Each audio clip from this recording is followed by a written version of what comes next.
விசேஷமாக இதற்கு முதலாவதாக எங்களுக்கு இந்த காரியத்தை இன்ட்ரடியூஸ் பண்ண ஃப்ரான்சிஸ் பிரதருக்கு நான் ரொம்ப நன்றி உள்ளவனாக இருக்கிறேன். ரொம்ப சந்தோஷம். ஏன்னா அவர்கள் தான் இந்த லேண்டை பற்றி எங்களுக்கு சொன்னாங்க.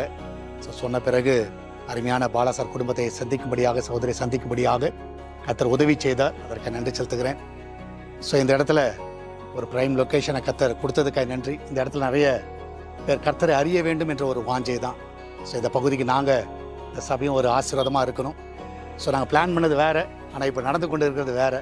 ஆனால் கர்த்தருடைய திட்டம் இதில் நிறைவேறுவதற்காக நான் தேவன் நன்றி செலுத்துகிறேன். விசுவாசமாய் கால் எடுத்து வைக்கிறோம். ஏன்னா இது வரைக்கும் என்னுடைய ஊழிய பாதையில் நான் கையில் இருந்து செஞ்சது கிடையாது, ஆனால் விசுவாசத்தில் செஞ்சுருக்கேன். ஆனால் ஒரு நாள் என்னை கைவிடவே இல்லை. அதுதான் சாட்சி. ஒரு நாள் கைவிடலை. இதுவரைக்கும் நடத்தினார், இனிமேல் நடத்துவார்.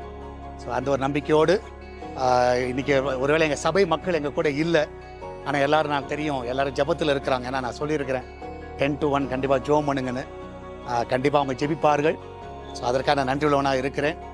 அவர்கள் என்னை நம்பி கொடுத்த காரியங்களில் நான் உண்மை உள்ளவனாக இருக்கிறேன். இந்த காரியத்தை கர்த்தர், இந்த ப்ராஜெக்டை நேர்த்தியாக முடிக்க கர்த்தர் உதவி செய்வாராக.